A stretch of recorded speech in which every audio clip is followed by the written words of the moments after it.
May 6th, 2025. That's the day the news broke. A really serious military escalation between India and Pakistan. Yeah, it was major news. So for this deep dive, we're really focusing on that critical window, May 5th to May 7th. Just 72 hours. And it all seems to stem back to that awful terrorist attack in Indian-administered Kashmir back in April. Exactly. A terrible event that set things in motion. So this moment, it has huge implications, obviously. Our goal here is to, break down what went on during those 3 days. We've got quite a bit to work with. YouTube news transcripts, BBC News, ABC News Australia. And also this pretty detailed report. It pulls together info from various online sources, mentions X specifically. Right. So the mission for you listening is to get a clear picture. The sequence of events, what India claims, what Pakistan claims. International reactions and just, well, the bigger picture. What this escalation really means. Trying to cut through some of the noise. Okay, let's start with the spark, as you said. That horrific attack in Pahalgam, April 22nd. Yeah, 26 tourists killed. Just devastating. And right after that, India pointed the finger straight at Pakistan, said they sponsored the terrorists. A charge Pakistan immediately and strongly denied. No involvement, they said. But it wasn't just words, was it? There was immediate diplomatic fallout even before the military stuff in May. Oh, absolutely. Things moved fast. Diplomatic ties were cut. ABC News Australia mentioned withdrawals from key treaties. Didn't specify which ones in our source, but still significant. And border closures, visa cancellations, a lot of shutting down communication. Plus, Pakistan suspended the Simla Agreement. That felt like a big step. It really was. The Simla Agreement, that's from '72. It's meant to be the framework for them to sort things out peacefully, bilaterally. So suspending it, that sends a strong signal. A very strong signal about how Pakistan saw the diplomatic path at that moment. Okay, so that's the backdrop. Tensions sky high. Then we get to May 5th. What happened then? Our report mentions an alleged incident. Right. Pakistani forces reportedly opened fire, small arms, it says, across the line of control at the Lusty. And not just one spot. 8 different sectors listed. Kupwara, Baramulla, Poonch, Rajouri, Mendar, Nowshera, Sundarbani, and Akhnur. That's quite widespread. India described their response as prompt and proportionate. Standard language, really. But interestingly, India said they had no casualties from that specific exchange. And Pakistan didn't confirm the incident happened, nor did they report any losses.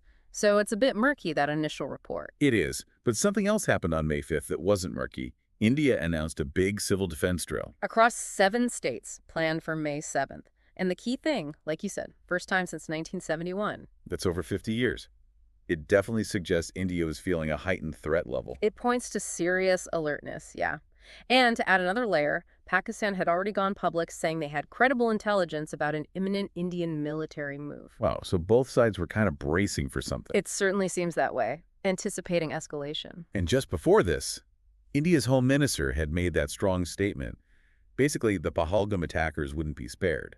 Yeah, that kind of rhetoric definitely adds fuel to the fire in such a tense situation. Okay, so that brings us to May 6th, the day India launched Operation Sindoor. But even before that launch, the report suggests the small arms fire across the Lost Sea continued, those same 8 spots. For the 12th night in a row, apparently. So a pattern of low-level, persistent clashes. Seems like it. But Operation Sindoor on the 6th was a definite step up, a big one. India's stated goal: hitting terrorist infrastructure inside Pakistan. And the report says they used missiles.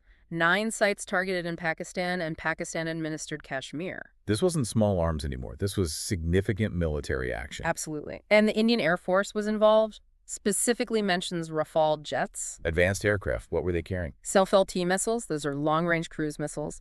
And AASM hammer bombs, precision-guided munitions. Serious hardware. And then the whole operation was quick. Just 23 minutes, according to the report. Very swift. India named the places they hit: Bahawalpur, Muridke, Tara Kalen, Sialkot, Member, Kotli, Muzaffarabad. And claimed these places housed camps or HQs for groups like Jaish-e-Mohammed, Lashkar-e-Taiba, Hizbul Mujahideen, groups India has long blamed for attacks. Okay, now casualties. This is where the stories really diverge, right? Massively. India didn't give numbers, just said the strikes hit infrastructure effectively. Job done, basically. But Pakistan. Pakistan reported civilian casualties. At least 3 dead, they said, including a child, and 12 others injured from those missile strikes. That's a huge discrepancy. It really highlights the information problem in conflicts like this. It does.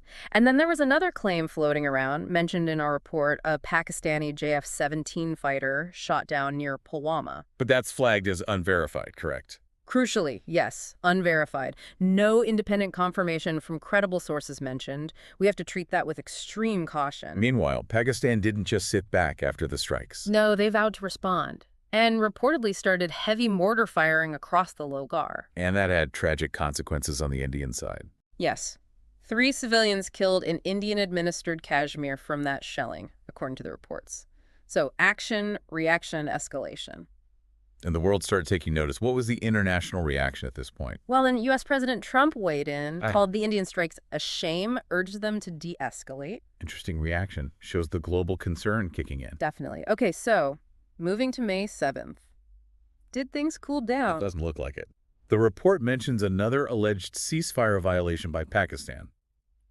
Artillery fire this time. Artillery is another step up from mortars and small arms. Where was this? Bimbergali area, Poonch Rajouri sector. And India's response? Described as appropriate, calibrated, using pinpoint targeting on Pakistani positions near the Lost Sea. They didn't say exactly where, though. And Operation Sindoor continued. Yes, more missile strikes reported on May 7th, again targeting 9 sites, this time specifically mentioning Pakistan's Punjab province, as well as Pakistan-administered Kashmir.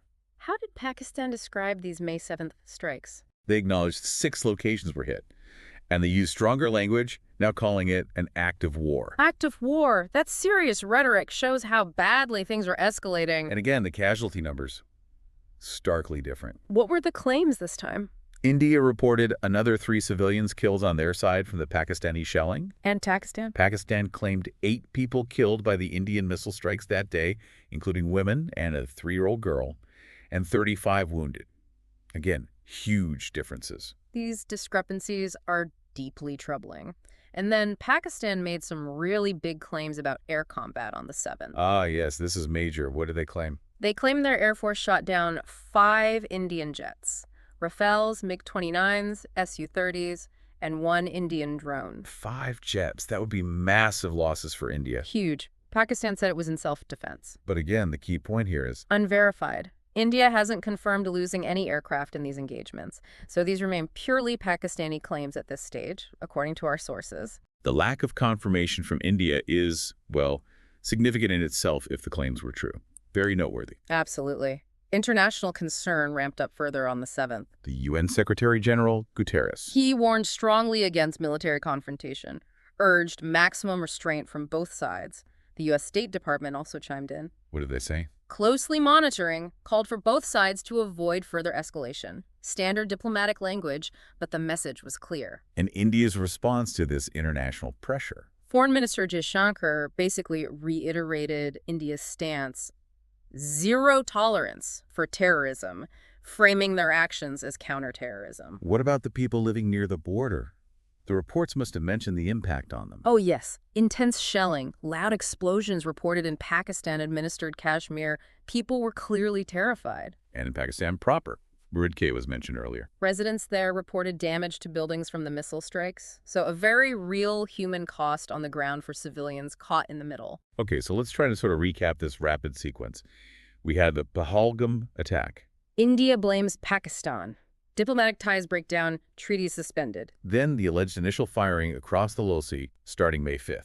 Followed by India's Operation Sindoor on May 6th. Missile strikes on claimed terror targets.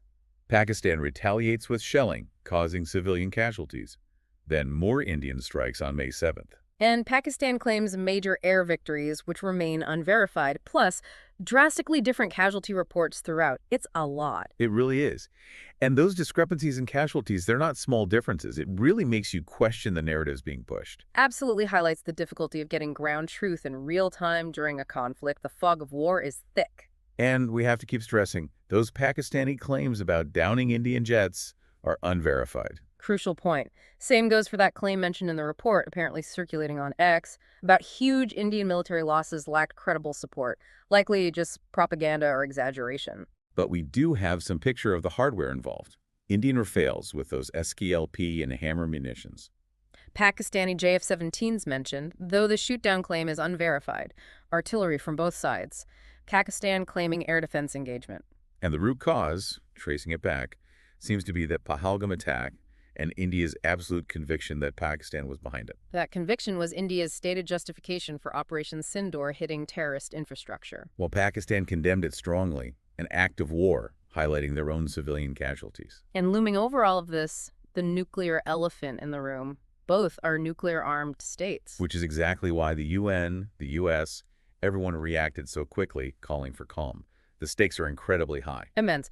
You mentioned the conventional balance earlier, too. India generally has the larger military, budget-wise, personnel-wise. But both sides have been modernizing. It's not just about numbers. Capability matters. True. So, summing it all up, a really dangerous few days in May 2025.